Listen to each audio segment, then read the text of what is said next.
ਸਤਨਾਮ ਸ੍ਰੀ ਵਾਹਿਗੁਰੂ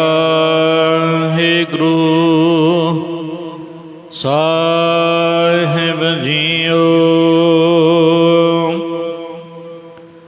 ਸ਼ਲੋਕ ਮਹੱਲਾ ਤੀਜਾ। ਮੂਰਖ ਹੋਵੈ ਸੋ ਸੁਣੈ, ਮੂਰਖ ਕਾ ਕਹਿਣਾ। ਮੂਰਖ ਕੇ ਕਿਆ ਲਖਣ ਹੈ, ਕਿਆ ਮੂਰਖ ਕਾ ਕਰਣਾ।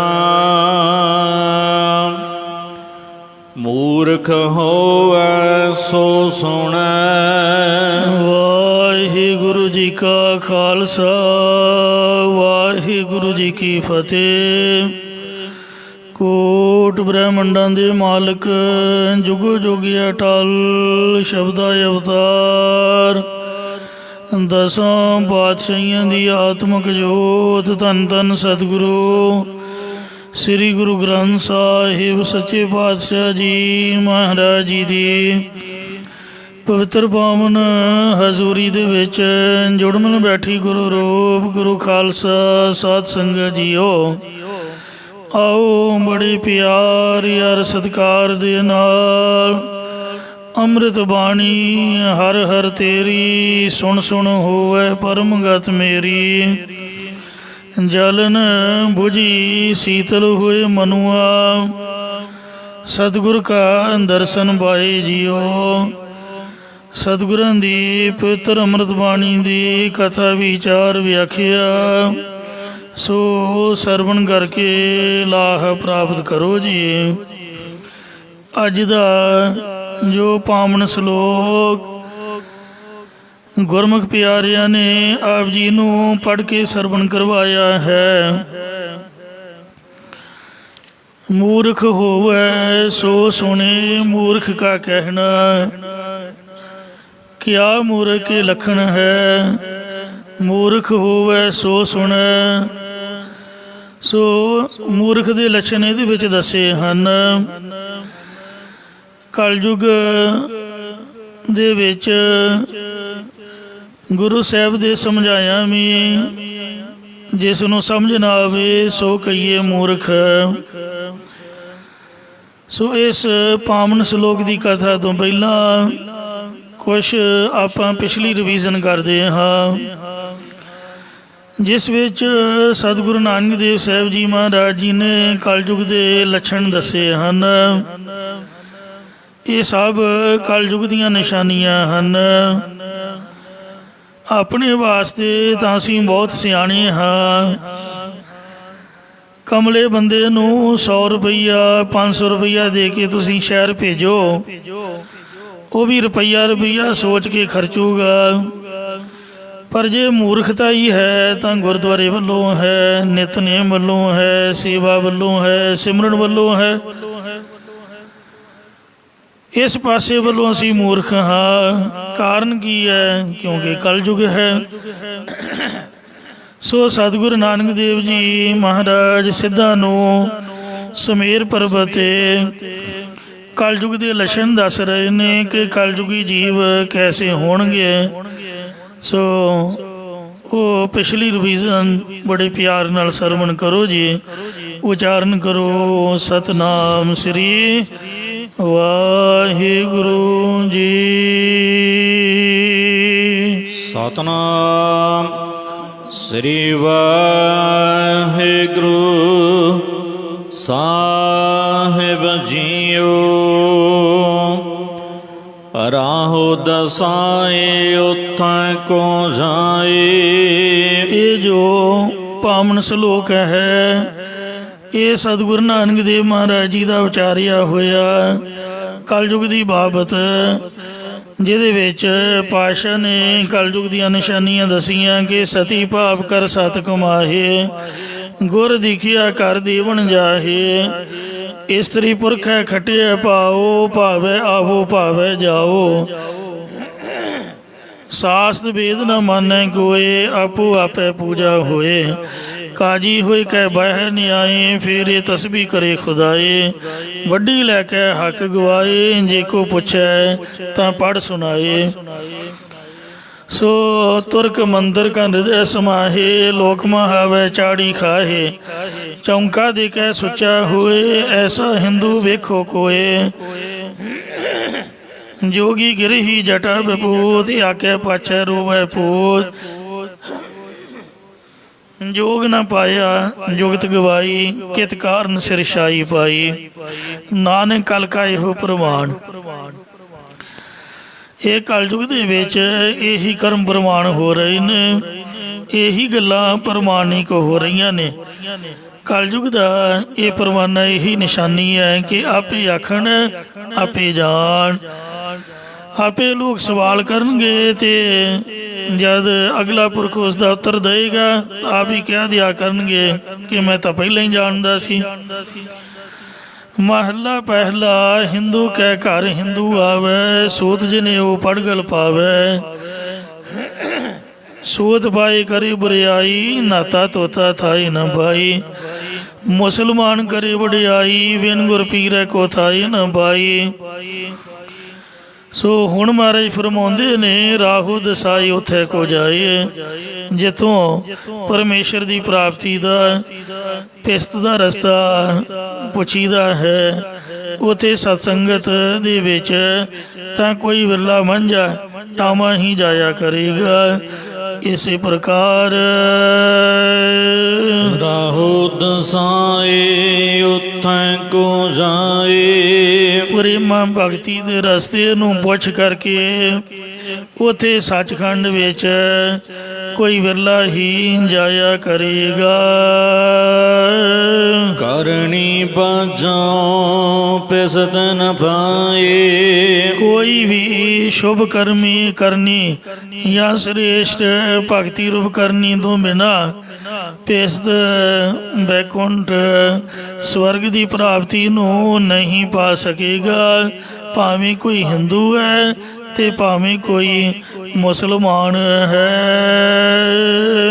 ਜੋਗੀ ਕੈ ਕਾਰਾਂ ਜੁਗਤ ਦਸਾਈ। ਜਦ ਪਤਾ ਲੱਗੇਗਾ ਕਿ ਜੋਗੀ ਦੇ ਘਰ ਵਿੱਚ ਰੱਬ ਦੇ ਮਿਲਣ ਦੀ ਜੁਗਤੀ ਦਸੀ ਦੀ ਹੈ, ਭਾਵ ਜੋਗ ਦੀ ਜੁਗਤੀ ਦੀ ਪ੍ਰਾਪਤੀ ਹੁੰਦੀ ਹੈ। ਤਿਤ ਕਾਰਨ ਕਨ ਮੁੰਦਰਾ ਪਾਈ। ਇਸ ਜੁਗਤੀ ਦੇ ਲੈਣ ਵਾਸਤੇ ਜੋਗੀ ਪੁਰਖ ਕੰਨਾਂ ਵਿੱਚ ਮੁੰਦਰਾ ਪਾਉਣਾ ਕਰੇਗਾ। ਮੁੰਦਰਾ ਪਾਏ ਫਿਰ ਸੰਸਾਰ। ਕੰਨਾਂ ਦੇ ਵਿੱਚ ਮੁੰਦਰਾ ਪਾ ਕੇ ਮਗਰੋਂ ਦੁਨੀਆ ਵਿੱਚ ਟੁਕੜੇ ਮੰਗਦਾ ਫਿਰਦਾ ਰਹੇਗਾ। ਜੋਗੀ ਹੋਵਾ ਜਗ ਭਵਾ, ਘਰ ਘਰ ਭੀਖਿਆ ਲਿਓ। ਦਰਗਾਹ ਲਿਖਾ ਮੰਗੀਐ, ਕਿਸ ਕਿਸ ਉੱਤਰ ਦਿਓ। ਜਿੱਥੈ ਕਿਥੈ ਸਿਰਜਨਹਾਰ। ਜਿੱਥੇ ਕਿਤੇ ਮੁਕਤ ਹੋਣ ਵਾਲੀਆਂ ਗੱਲਾਂ ਦੀ ਰਚਨ ਵਾਲਾ ਬਣ ਬੈਠਦਾ, ਜਾਂ ਜਿੱਥੇ ਕਿਤੇ ਵੀ ਕਹਿੰਦਾ ਅਲਖ ਹੋ ਅਲਖ ਹੋ, ਪਰ ਆਪ ਰਚਨਹਾਰ ਪਰਮੇਸ਼ਰ ਤੋਂ ਬੇਮੁਖ ਹੈ।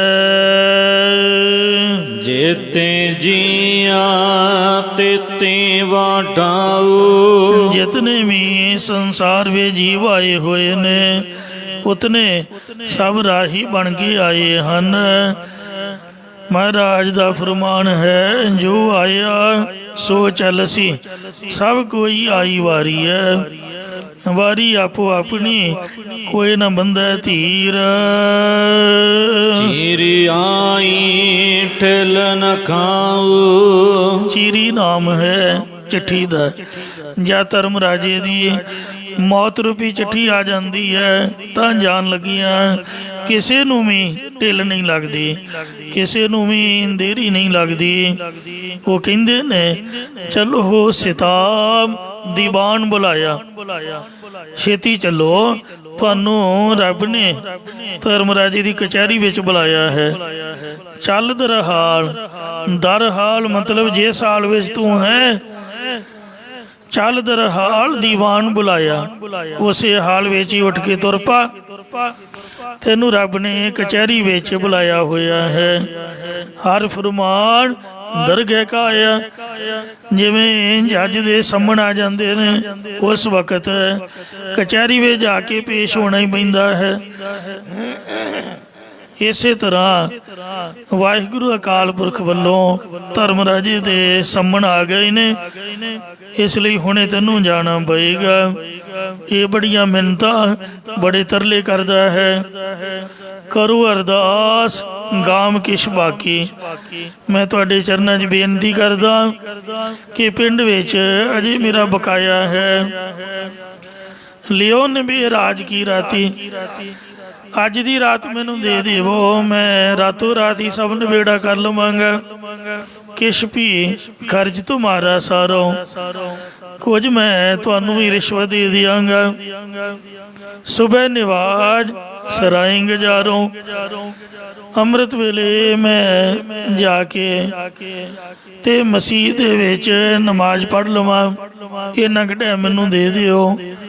ਉਹ ਕਹਿੰਦੇ ਨਹੀਂ ਭਾਈ, ਤੂੰ ਨਮਾਜ਼ ਦੀ ਗੱਲ ਕਰਦਾ, ਸਵੇਰ ਦੀ ਗੱਲ ਕਰਦਾ। ਸਵੇਰ ਹੋਣ ਤੱਕ ਤਾਂ ਆਪਾਂ ਬੈਤਰਨੀ ਨਦੀ ਤੇ ਪਹੁੰਚ ਜਾਵਾਂਗੇ, ਕਿੰਨਾ ਪੈਂਡਾ ਤੈਅ ਕਰ ਜਾਵਾਂਗੇ। ਸਾਡੇ ਕੋਲ ਟਾਈਮ ਨਹੀਂ ਹੈ, ਛੇਤੀ ਚੱਲ। ਡੰਡਾ ਫੜ ਕੇ ਜਿਸ ਤਰ੍ਹਾਂ ਡੰਗਰ ਅੱਗੇ ਲਾਈਦਾ, ਜੇ ਅੜੀ ਕਰੇਗਾ ਤਾਂ ਸਤਿਗੁਰੂ ਨਾਨਕ ਦੇਵ ਮਹਾਰਾਜ ਦਾ ਹੀ ਫਰਮਾਨ ਹੈ, ਪੌੜੀ ਵੱਡਾ ਹੋਆ ਦੁਨੀਆਦਾਰ, ਵੱਡਾ ਦੁਨੀਆਦਾਰ ਬਣਿਆ ਹੋਇਆ ਸੀ। ਗਲ ਸੰਗਲ ਘੱਤ ਚਲਾਇਆ, ਡੰਗਰ ਦੇ ਗਲ 'ਚ ਸੰਗਲ ਪਾ ਕੇ ਪਿੱਛੋਂ ਡੰਡਾ ਮਾਰ ਕੇ ਜਿਵੇਂ ਅੱਗੇ ਨੂੰ ਤੋਰੀ ਦਾ ਉਹ ਟੀਟਨੇ ਮਾਰਦਾ ਜਾਂਦਾ, ਇੰਜ ਗਲ ਸੰਗਲ ਘੱਤ ਚਲਾਇਆ। ਅੱਗੇ ਕਰਨੀ ਕੀਰਤ ਵਾਚੀ ਹੈ, ਬਹਿ ਲਿਖਾ ਕਰ ਸਮਝਾਇਆ। ਥਾਉ ਨਾ ਹੋਵੀ ਪਾਉਂਦੀ, ਜੁੱਤੀਆਂ ਬਹਿੰਦਿਆਂ ਨੂੰ ਬਾਹਰ ਨਹੀਂ ਆਏਗਾ। ਹੁਣ ਸੁਣੀਏ ਕਿਆ ਰੂ ਆਇਆ, ਹੁਣ ਰੋਣਾ ਇਹਦਾ ਕੌਣ ਸੁਣੇਗਾ। ਮਨ ਅੰਦਰ ਜਨਮ ਗਵਾਇਆ, ਅੰਨੇ ਮਨ ਵਾਲੇ ਨੇ ਆਪਦਾ ਮਨੁੱਖਾ ਜਨਮ ਗਵਾ ਲਿਆ। ਸੋ ਇਸ ਲਈ ਚੀਰੀ ਆਈ ਢਿੱਲ ਨਾ ਕਾਊ। ਜਿਸ ਵੇਲੇ ਕਾਲ ਦੀ ਚਿੱਠੀ ਆ ਜਾਂਦੀ ਹੈ ਤਾਂ ਜਾਣ ਲੱਗਿਆ ਕਿਸੇ ਨੂੰ ਵੀ ਦੇਰ ਨਹੀਂ ਲੱਗੇਗੀ। ਜੇਤੇ ਜੀ ਤੇ ਵਾਟਾਊ, ਇਹ ਸਭ ਰਾਹੀ ਨੇ। ਜਿਸ ਤਰ੍ਹਾਂ ਗੁੱਜਰ ਆਉਂਦੇ ਨੇ, ਗਵਾਲੇ ਆਉਂਦੇ ਨੇ, ਗੋਇਲ ਆਇਆ ਗੋਇਲੀ, ਇਹ ਵੀ ਪਹਿਲੇ ਪਾਤਸ਼ਾਹ ਜੀ ਦਾ ਸ਼ਬਦ ਹੈ। ਸ੍ਰੀ ਰਾਗ ਮਹੱਲਾ ਪਹਿਲਾ। ਗੋਇਲ ਆਇਆ ਗੋਇਲੀ, ਕਿਆ ਤਿਸ ਡੰਭ ਪਸਾਰ। ਮੋਹਲਤ ਪੁੰਨੀ ਚੱਲਣਾ, ਕਿਉਂ ਸੰਭਲ ਘਰ ਬਾਰ। ਹਰ ਗੁਣ ਗਾਓ ਮਨਾ, ਸਤਿਗੁਰ ਸੇਵ ਪਿਆਰ। ਕਿਆ ਥੋੜੀ ਬਾਤ ਗੁਮਾਨ ਰਹਾਉ। ਜੈਸੇ ਰੈਣ ਪਰਾਹੁਣੇ, ਉੱਠ ਚਲ ਸੇ ਪ੍ਰਭਾਤ। ਕਿਆ ਤੂੰ ਰਤਾ ਗ੍ਰਸਤ ਸਿਉ। ਇੱਥੇ ਪੂਰਾ ਰਾਰਾ ਹੈ, ਇਸ ਲਈ ਗ੍ਰਸਤ ਪਾਠ ਬਣੇਗਾ। ਜੇ ਪੈਰ 'ਚ ਹੋਵੇ ਫਿਰ ਗ੍ਰਸਤ ਬੋਲੀ ਦਾ। ਕਿਆ ਤੂੰ ਰਤਾ ਗ੍ਰਸਤ ਸਿਉ, ਸਾ ਫੁੱਲਾਂ ਕੀ ਬਾਗਾਤ। ਇਹ ਸਭ ਫੁੱਲਾਂ ਦੀ ਫੁਲਵਾੜੀ ਖੜੀ ਹੋਈ ਹੈ। ਫੁੱਲ ਹਮੇਸ਼ਾ ਖੜੇ ਨਹੀਂ ਰਹਿੰਦੇ।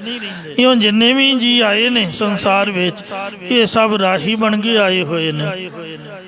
ਜਿਵੇਂ ਰਾਤ ਨੂੰ ਮੁਸਾਫਿਰ ਆਉਂਦੇ ਨੇ, ਪ੍ਰਾਹੁਣੇ ਘਰ ਆਉਂਦੇ ਨੇ, ਉੱਠ ਕੇ ਤੁਰ ਜਾਂਦੇ ਨੇ। ਮੌਸਮ ਚੇਂਜ ਹੋਣ ਤੋਂ ਗੁੱਜਰ ਰਾਜਸਥਾਨ ਵਿੱਚੋਂ ਪਾਣੀ ਦੀ ਘਾਟ ਕਰਕੇ ਇੱਥੇ ਪੰਜਾਬ ਦੇ ਵਿੱਚ ਜਾਂ ਦਰਿਆਵਾਂ ਜਿੱਥੇ ਪਾਣੀ ਹੋਵੇ ਉੱਥੇ ਆਉਂਦੇ ਨੇ। ਜਦ ਬਾਰਿਸ਼ਾਂ ਪੈਣ ਲੱਗ ਪੈਣ, ਸਿਆਲੇ ਦੇ ਵਿੱਚ ਜਾਣਗੇ, ਭਾਵ ਕੈਦੀ ਕੀਤੇ ਜਾਣਗੇ। ਇਸੇ ਪ੍ਰਕਾਰ ਹੋਰ ਫੱਕਣ ਹਿੰਦੂ ਮੁਸਲਮਾਨ, ਭਾਵੇਂ ਕੋਈ ਮੁਸਲਮਾਨ ਹੈ ਤੇ ਭਾਵੇਂ ਕੋਈ ਹਿੰਦੂ ਹੈ। ਸੋ ਇਹ ਜੇ ਕਰਨੀ ਨਹੀਂ ਹੈ, ਮੁਸਲਮਾਨ ਮੋਮ ਦਿਲ ਹੋਵੇ। ਮੁਸਲਮਾਨ ਦਾ ਭਾਵ ਹੈ ਕਿ ਨਰਮ ਦਿਲ ਹੋਵੇ। ਤੇ ਜਿਹੜਾ ਹਿੰਦੂ ਹੈ, ਹਿੰਦੂ ਨਾਮ ਵੈਸੇ ਚੋਰ ਦਾ ਹੈ, ਵੇਦਾਂ 'ਚ ਹਿੰਦੂ ਨਹੀਂ ਬ੍ਰਾਹਮਣ ਆਇਆ ਹੈ, ਤੇ ਪਰ ਜੇ ਕੋਈ ਕਹਾਏ ਤਾਂ ਉਹ ਕੇਸਾਧਾਰੀ ਰਾਮ ਜੀ ਕ੍ਰਿਸ਼ਨ ਜੀ ਵਾਂਗ ਦੇਵੀ ਦੇਵਤਿਆਂ ਵਾਂਗ ਧਰਮੀ ਬਣੇ। ਵਾਹਿਗੁਰੂ ਪ੍ਰਭੂ ਦਾ ਨਾਮ ਜਪੇ। ਜੇ ਉਹਨਾਂ ਦੀ ਕਰਨੀ ਮਰਿਆਦਾ ਨਹੀਂ ਹੈ ਤਾਂ ਜਿਹੜਾ ਮਰਜੀ ਧਰਮ ਬਣਾ ਲੇ, ਉਹ ਦਰਗਾਹ 'ਚ ਪਕੜੇ ਜਾਣਗੇ ਤੇ ਨਾਮ ਰਖਾਇਆ ਸਭ ਫਜ਼ੂਲ ਹੈ। ਸਾਨਾ ਕਾ ਦਰ ਲੇਖਾ ਹੋਏ, ਸਾਰਿਆਂ ਦਾ ਵਾਹਿਗੁਰੂ ਦੀ ਦਰਗਾਹ ਦੇ ਵਿੱਚ ਲੇਖਾ ਹਿਸਾਬ ਕਿਤਾਬ ਹੋਵੇਗਾ। ਕਰਨੀ ਬਾਝਾਂ ਹੋ ਤਰ ਨ ਕੋਏ, ਭਗਤੀ ਰੂਪ ਕਰਨੀ ਤੋਂ ਬਿਨਾ ਕੋਈ ਵੀ ਸੰਸਾਰ ਸਮੁੰਦਰ ਤੋਂ ਤਰ ਨਹੀਂ ਸਕਦਾ ਹੈ। ਸੱਚੋ ਸੱਚ ਵਖਾਣ ਕੋਏ, ਜਿਹੜਾ ਸੱਚੇ ਗੁਰਾਂ ਦੇ ਉਪਦੇਸ਼ ਦਾ ਸਰਵਣ ਕਰਕੇ ਸੱਚੇ ਦਾ ਮੰਨਣ ਕਰੇਗਾ ਅਤੇ ਫਿਰ ਸੱਚੇ ਦਾ ਕੋਈ ਵਖਿਆਣ ਕਰੇਗਾ। ਨਾਨਕ ਅੱਗੇ ਪੁੱਛ ਨ ਹੋਏ, ਸਤਿਗੁਰੂ ਨਾਨਕ ਦੇਵ ਸਾਹਿਬ ਜੀ ਮਹਾਰਾਜ ਕਥਨ ਕਰਦੇ ਨੇ ਕਿ ਉਸ ਦੀ ਅੱਗੇ ਦਰਗਾਹ ਦੇ ਵਿੱਚ ਫਿਰ ਕੋਈ ਪੁੱਛ ਪੜਤਾਲ ਨਹੀਂ ਹੋਏਗੀ, ਭਾਵ ਉਸ ਦਾ ਲੇਖਾ ਨਹੀਂ ਹੋਵੇਗਾ। ਇਹੋ ਸੰਸਾਰ ਵਿਕਾਰ ਸੰਸੇ ਮੈਂ ਹੈ, ਤਰਿਓ ਬ੍ਰਹਮ ਗਿਆਨੀ। ਕੋਈ ਬ੍ਰਹਮ ਗਿਆਨੀ ਹੀ ਇਤੋਂ ਡਰਦਾ ਹੈ, ਨਹੀਂ ਤਾਂ ਭਾਵੇਂ ਕੋਈ ਸਿੱਖ ਹੈ, ਭਾਵੇਂ ਕੋਈ ਮੁਸਲਮਾਨ ਹੈ, ਤੇ ਭਾਵੇਂ ਕੋਈ ਹਿੰਦੂ ਹੈ, ਤੇ ਭਾਵੇਂ ਈਸਾਈ ਹੈ। ਇਹਨੇ ਵੀ ਸਾਡੇ ਸਿੱਖਾਂ ਦਾ ਲੇਖਾ ਨਹੀਂ ਹੋਣਾ, ਲੇਖਾ ਸਾਡਾ ਵੀ ਹੋਣਾ ਹੈ ਜਿੰਨਾ ਚਿਰ ਬ੍ਰਹਮ ਗਿਆਨੀ ਨਹੀਂ ਬਣੇ। ਇਹ ਗੁਰੂ ਸਾਹਿਬ ਦੀ ਮਰਜ਼ੀ ਹੈ ਕਿ ਮਰਨ ਤੋਂ ਮਿੰਟ ਪਹਿਲਾਂ, 2 ਮਿੰਟ ਪਹਿਲਾਂ, 5 ਮਿੰਟ ਪਹਿਲਾਂ ਬ੍ਰਹਮ ਗਿਆਨ ਬਖਸ਼ਦੇ ਹੈ, ਪਰ ਮੁਕਤ ਬ੍ਰਹਮ ਗਿਆਨੀ ਹੁੰਦਾ ਹੈ। ਨਹੀਂ ਤਾਂ ਆਪਾਂ ਸਭਨਾਂ ਨੂੰ ਲੇਖਾ ਦੇਣਾ ਪੈਣਾ ਹੈ। ਸੋ ਇਸ ਵਾਸਤੇ ਪੌੜੀ ਸੋ ਤੀਜੇ ਪਾਤਸ਼ਾਹ ਧੰਨ ਗੁਰੂ ਅਮਰਦਾਸ ਸਾਹਿਬ ਜੀ ਮਹਾਰਾਜ ਅੱਗੇ ਇਹ ਜੋ ਸਾਧ ਸੰਗਤ ਜੀ ਰਾਮਕਲੀ ਦੀ ਵਾਰ ਹੈ, ਇਹਦੀ ਪੌੜੀ ਉਚਾਰਨ ਕਰਦੇ ਨੇ। 11ਵੀਂ ਪੌੜੀ। ਹਰ ਕਾ ਮੰਦਰ ਆਖੀਐ, ਸੋ ਇਹ ਹਰੀ ਦਾ ਮੰਦਰ ਕਹੀਦਾ ਹੈ। ਕਾਇਆ ਕੋਟ ਗੜ, ਇਹ ਜੋ ਕਾਇਆ ਦੇ ਰੂਪ ਕਿਲਾ ਗੜ ਘੜਿਆ ਹੋਇਆ ਹੈ, ਇਹ ਹਰੀ ਦਾ ਮੰਦਰ ਕਹੀਦਾ ਹੈ। ਹਰ ਮੰਦਰ ਇਹੋ ਸਰੀਰ ਹੈ, ਪਰ ਤਾਂ ਹੈ ਜੇ ਗਿਆਨ ਰਤਨ ਪ੍ਰਗਟ ਹੋਏ, ਜੇ ਗਿਆਨ ਰੂਪੀ ਰਤਨ ਨੂੰ ਪ੍ਰਗਟ ਕਰ ਲਵੇ। ਨਹੀਂ ਤਾਂ ਜੇ ਬੀੜੀਆਂ ਪੀ ਕੇ, ਤੰਬਾਕੂ ਖਾ ਕੇ, ਪਾਨ ਚੱਬ ਕੇ ਇਹਨੂੰ ਬਰਬਾਦ ਕਰ ਲਿਆ ਸ਼ਰਾਬਾਂ ਕਬਾਬਾਂ ਨਾਲ, ਫਿਰ ਥੋੜ੍ਹਾ ਹਰੀ ਦਾ ਮੰਦਰ ਰਹਿਣਾ। ਤੋ ਇਸ ਲਈ ਹਰੀ ਦਾ ਮੰਦਰ ਤਾਂ ਕਹੀਦਾ ਹੈ ਜੇਕਰ ਇਹ ਗਿਆਨ ਦਾ ਰਤਨ ਪ੍ਰਗਟ ਕਰ ਲਵੇ। ਜਾਂ ਇਸੇ ਪ੍ਰਕਾਰ ਹਰ ਕਾ ਮੰਦਰ ਆਖੀਐ, ਇਹੀ ਹਰੀ ਪਰਮੇਸ਼ਰ ਦੀ ਪ੍ਰਾਪਤੀ ਦਾ ਹਰੀ ਮੰਦਰ ਕਹੀਦਾ ਹੈ। ਕਾਇਆ ਕੋਟ ਗੜ, ਸੰਸਾਰ ਰੂਪੀ ਤਾਂ ਗੜ ਕਿਲਾ ਹੈ, ਇਹਦੇ ਅੰਦਰ 84 ਲੱਖ ਜੂਨਾਂ ਇਹ ਕਿਲੇ ਦੀ ਤਰ੍ਹਾਂ ਹਨ, ਅਤੇ ਮਨੁੱਖਾਂ ਦੇ ਹੀ ਪਰਮੇਸ਼ਰ ਦੀ ਪ੍ਰਾਪਤੀ ਦਾ ਹਰੀ ਮੰਦਰ ਕਹੀਦਾ ਹੈ। ਜਾਂ ਦੇਹ ਰੂਪ ਕਿਲੇ ਦੇ ਅੰਦਰ ਜੋ ਹਿਰਦੇ ਰੂਪੀ ਕਿਲਾ ਹੈ, ਇਹ ਪਰਮੇਸ਼ਰ ਦੀ ਪ੍ਰਾਪਤੀ ਦਾ ਮੰਦਰ ਕਹੀਦਾ ਹੈ। ਜਾਂ ਮਨੁੱਖਾਂ ਦੇ ਇੱਕ ਕਿਲਾ ਬਣਿਆ ਹੋਇਆ ਹੈ, ਔਰ ਇਸ ਕਿਲੇ ਵਿੱਚ ਆਕੀ ਸਥਾਨ ਮਨ ਬਣਿਆ ਹੈ। ਜਾਂ ਗੜ੍ਹਾਂ ਵਿੱਚੋਂ ਜੋ ਮਨੁੱਖਾ ਦੇਹ ਰੂਪ ਕਿਲਾ ਹੈ, ਉਹ ਪਰਮੇਸ਼ਰ ਦੀ ਪ੍ਰਾਪਤੀ ਦਾ ਮੰਦਰ ਆਖੀਦਾ ਹੈ। ਅੰਦਰ ਲਾਲਜ ਵੇ ਹਰੀ, ਜੋ ਗੁਰਮੁਖਾਂ ਦੇ ਹਿਰਦੇ ਅੰਦਰ ਲਾਲ ਕਹੀਏ ਪ੍ਰੇਮ ਤੇ ਜਵੇਹਰੀ ਰੂਪ ਗਿਆਨ ਆਦਿਕ ਸ਼ੁਭ ਗੁਣ ਹਨ। ਗੁਰਮੁਖ ਹਰ ਨਾਮ ਬੜ ਇਹ ਗੁਰਮੁਖ ਜਨਾਂ ਨੇ ਗੁਰਾਂ ਦੁਆਰਾ ਹਰੀ ਪਰਮੇਸ਼ਰ ਦੇ ਨਾਮ ਦੀ ਪੜ੍ਹਾਈ ਨੂੰ ਪੜ੍ਹ ਕੇ ਪ੍ਰਾਪਤ ਕੀਤੇ ਨੇ। ਸਤ ਸੰਗਤ ਸਤਿਗੁਰ ਚਟ ਸਾਲ ਹੈ, ਜਿਤ ਹਰ ਗੁਣ ਸਿੱਖਾ।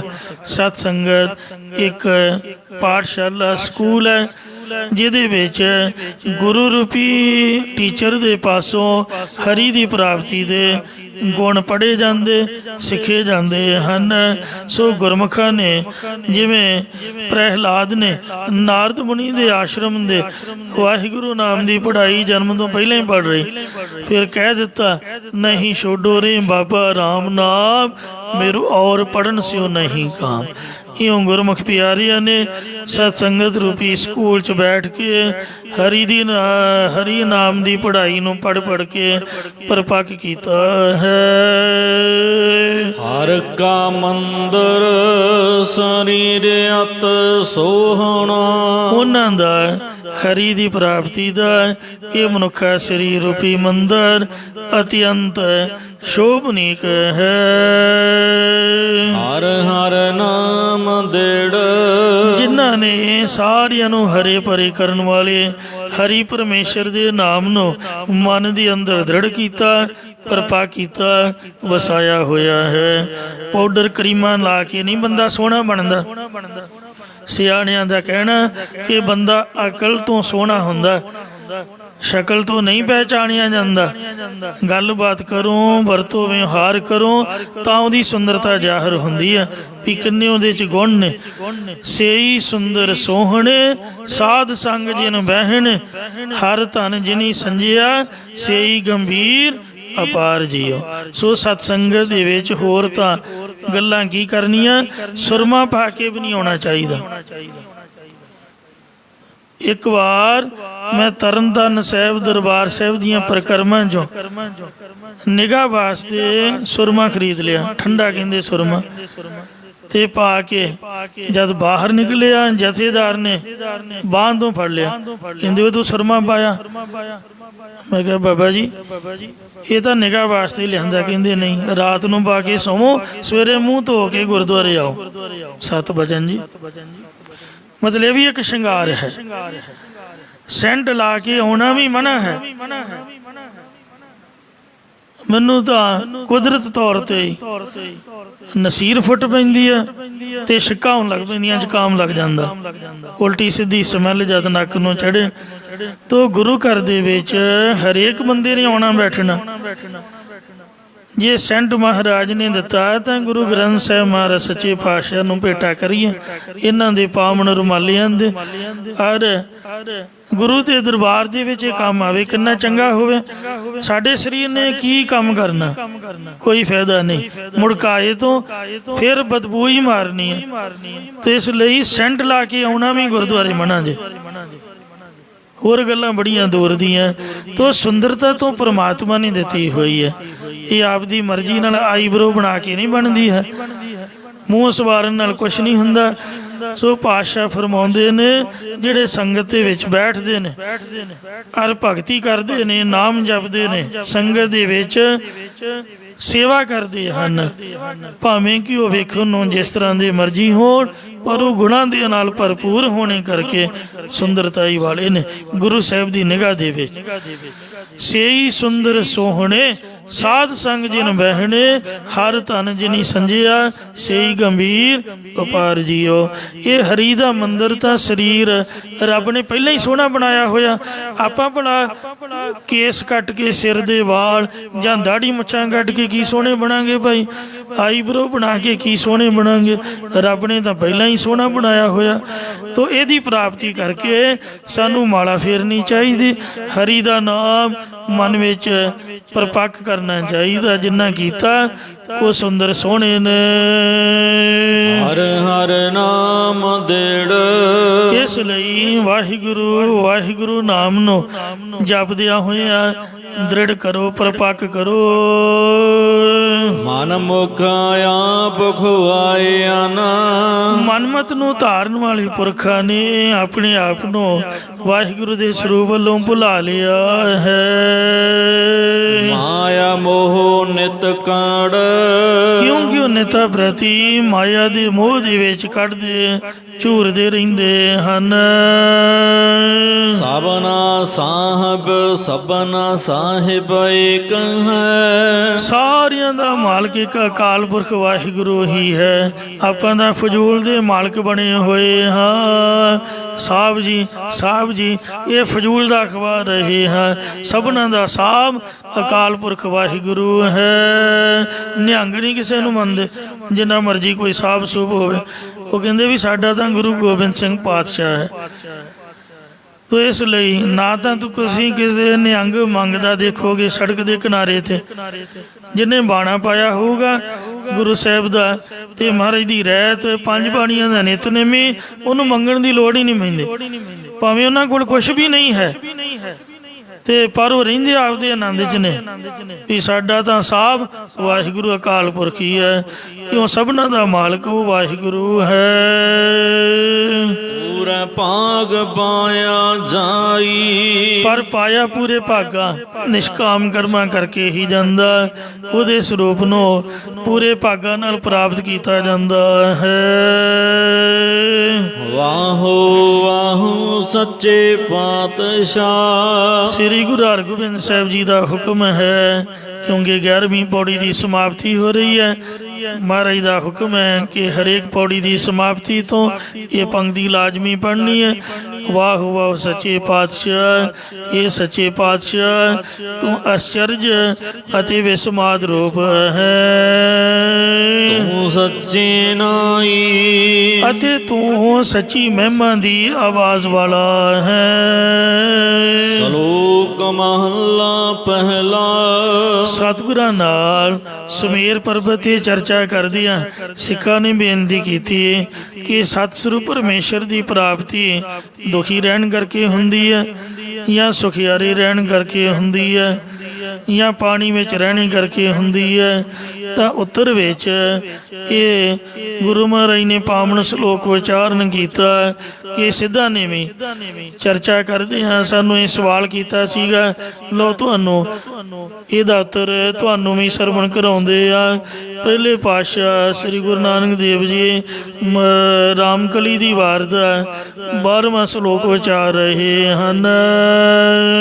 ਨਾ ਸਤ ਦੁਖੀਆਂ ਨਾ ਸਤ ਸੁਖੀਆਂ। ਦੁਖੀ ਰਹਿਣੇ ਕਰਕੇ ਵੀ ਸੱਚ ਸਰੂਪ ਦੀ ਪ੍ਰਾਪਤੀ ਨਹੀਂ ਹੁੰਦੀ, ਸੁਖਿਆਰੇ ਰਹਿਣੇ ਕਰਕੇ ਵੀ ਸੱਚ ਸਰੂਪ ਪਰਮੇਸ਼ਰ ਦੀ ਪ੍ਰਾਪਤੀ ਨਹੀਂ ਹੁੰਦੀ ਹੈ।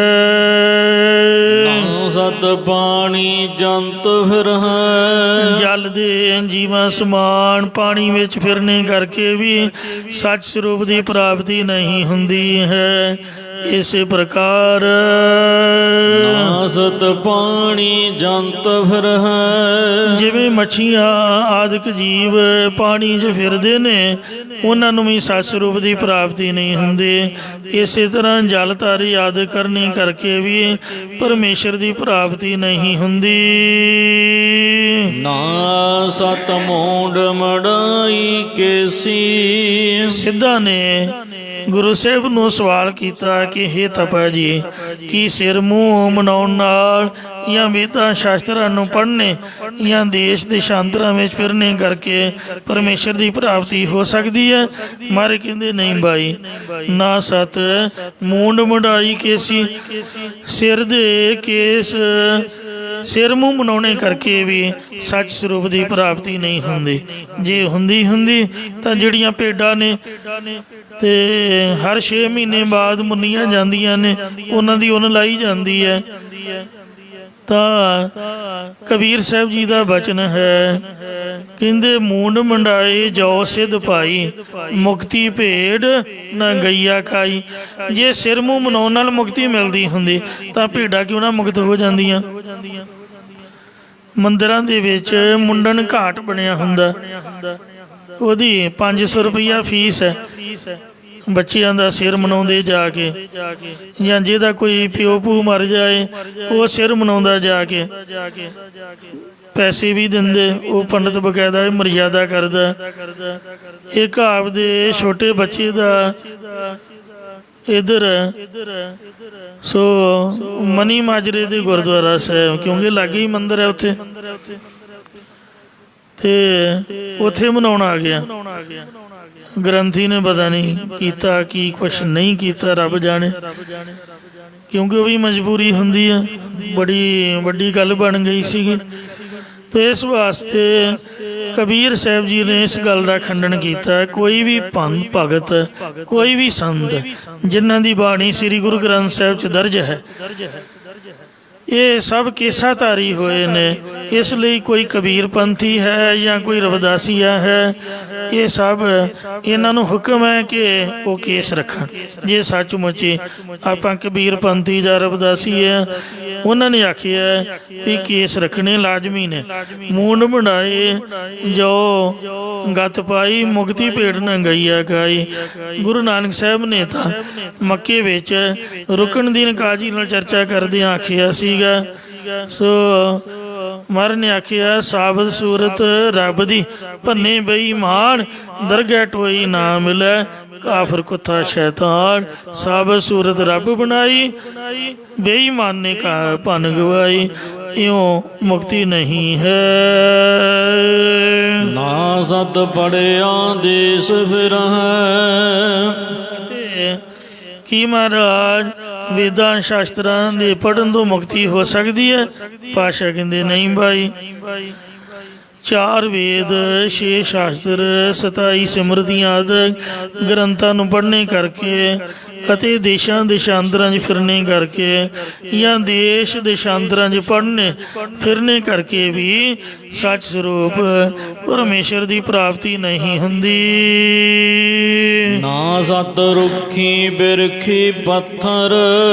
ਨਾ ਹੀ ਸੱਚ ਸਰੂਪ ਦੀ ਬਰਕਤ ਬਣ ਕੇ ਜੰਗਲਾਂ ਵਿੱਚ ਬੀਜੇ ਤੋਂ ਬਗੈਰ ਉੱਗੇ ਰੁੱਖਾਂ ਅਤੇ ਬਾਗਾਂ ਵਿੱਚ ਫਲਦਾਰ ਲਾਏ ਹੋਏ ਬ੍ਰਿਕਸ਼ਾਂ ਦੇ ਥੱਲੇ ਰਹਿਣ ਕਰਕੇ ਹੁੰਦੀ ਹੈ।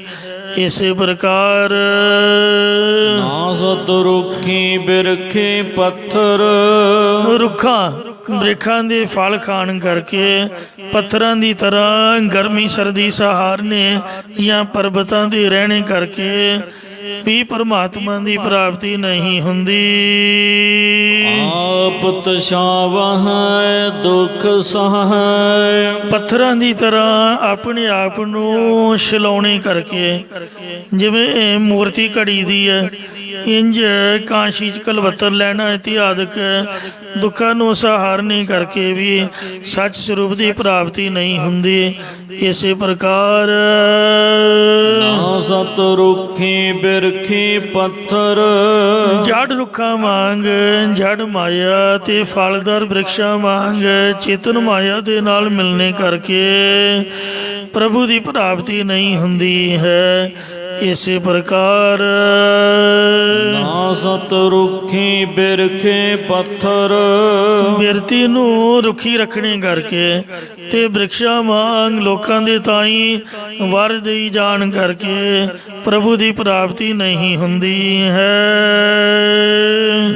ਆਪ ਤਸ਼ਾਵਹਿ ਦੁਖ ਸਹਾਇ। ਪੱਥਰ ਦੀ ਸਿਲਾ ਤੇ ਬਹੁਤੇ ਸਾਲ ਬੈਠੇ ਰਹਿਣ ਕਰਕੇ ਵੀ ਸੱਚ ਸਰੂਪ ਦੀ ਪ੍ਰਾਪਤੀ ਨਹੀਂ ਹੁੰਦੀ। ਜਿਵੇਂ ਪੱਥਰ ਨੂੰ ਸ਼ਾਸਤਰਾਂ ਨਾਲ ਤਰਾਸ਼ ਕੇ ਪੱਥਰ ਦੀ ਮੂਰਤ ਘੜੀ ਦੀ ਹੈ, ਇਉਂ ਆਪਣੇ ਸਰੀਰ ਦੇ ਅੰਗਾਂ ਨੂੰ ਪੱਥਰ ਵਾਂਗ ਤਰਾਸ਼ਣੇ ਕਰਕੇ ਤੇ ਦੁੱਖਾਂ ਨੂੰ ਸਹਾਰਨੇ ਕਰਕੇ ਵੀ ਸੱਚ ਸਰੂਪ ਦੀ ਪ੍ਰਾਪਤੀ ਨਹੀਂ ਹੁੰਦੀ। ਨਾ ਸਤ ਹਸਤੀ ਬੱਧੇ ਸੰਗਲ।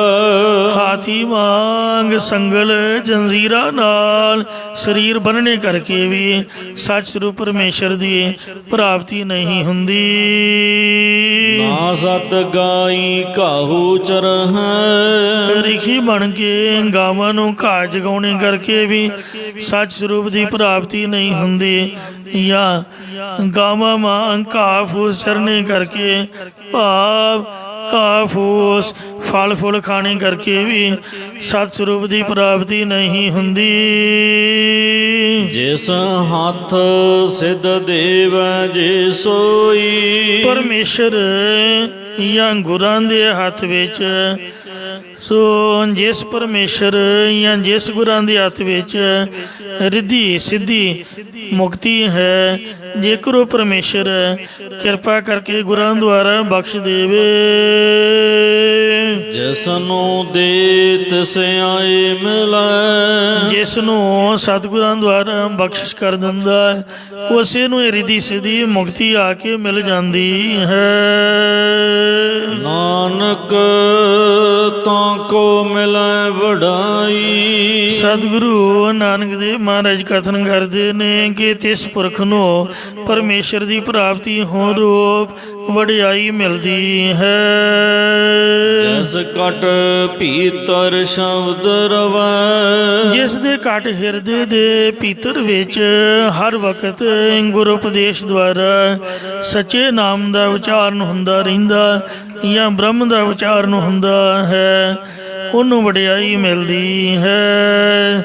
ਸਭ ਵਡਿਆਈਆਂ ਨਾਮ ਵਿੱਚ ਜੇ ਗੁਰਮੁਖ ਧਿਆਈ ਹੈ, ਜੇ ਵਸਤ ਮੰਗੀ ਹੈ ਸਾਈ ਪਾਈ ਹੈ, ਤੇ ਜੇ ਹਰ ਚਰਨੀ ਜਿਤ ਲਾਈ ਹੈ। ਇਸ ਤਰ੍ਹਾਂ ਮਹਾਰਾਜ ਸਾਹਿਬ ਦੇ ਬਚਨ ਨੇ।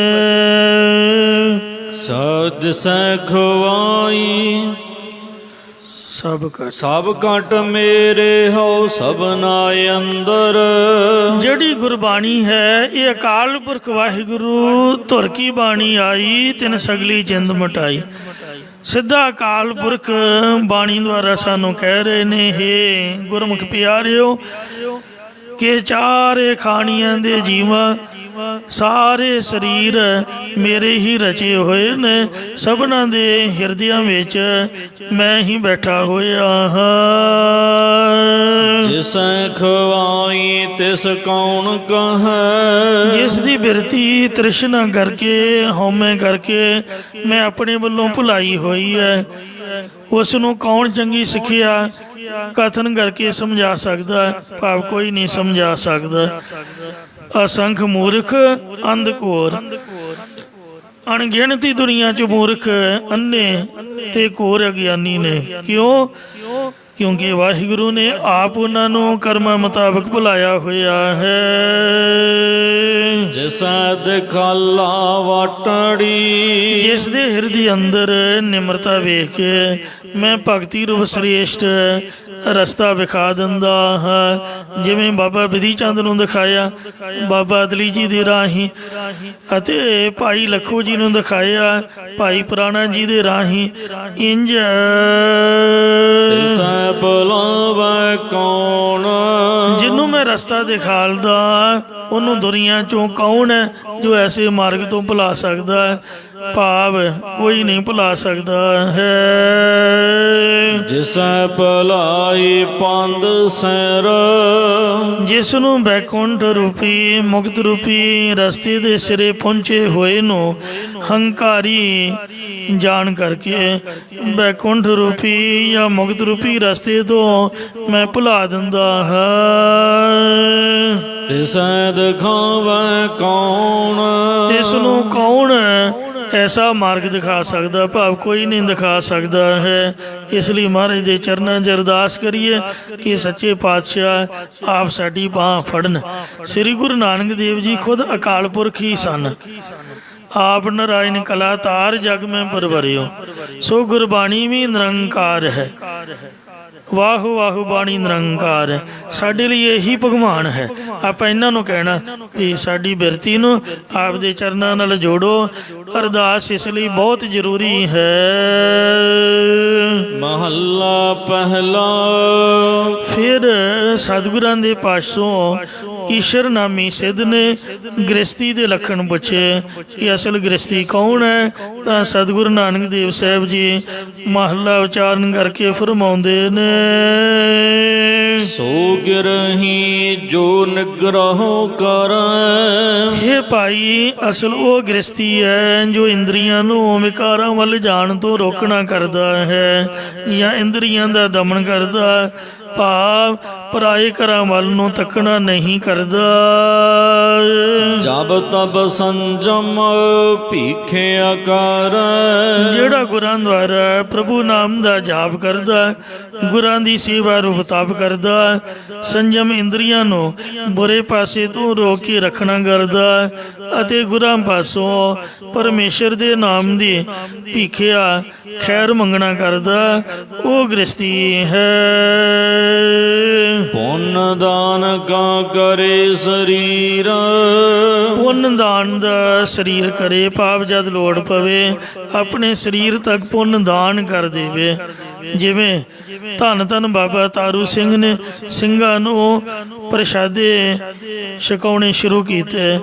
ਹਰ ਭਗਤ ਨਿਰੰਜਨੀ ਜੰਡਿਆਲੇ ਵਾਲੇ ਬਲੈਕ ਕੈਟ ਆਊਟ ਨੇ CID ਕਰ ਦਿੱਤੀ, ਤਾਂ ਜ਼ਕਰੀਏ ਸੂਬੇ ਨੇ ਬਾਬਾ ਜੀ ਦੇ ਉੱਪਰ ਇਹ ਜਿਹੜੇ ਸਿੱਖ ਨੇ ਸਰਕਾਰ ਦੇ ਬਾਗੀ ਨੇ, ਬਾਗੀਆਂ ਨੂੰ ਰੋਟੀਆਂ ਖਵਾਉਣੀਆਂ ਪਨਾਹ ਦੇਣ ਦੇ ਦੋਸ਼ ਹੇਠ ਸਾਧ ਸੰਗਤ ਜੀਓ ਖੋਪਰਾ ਉਤਾਰ ਕੇ ਸ਼ਹੀਦ ਕਰ ਦਿੱਤਾ।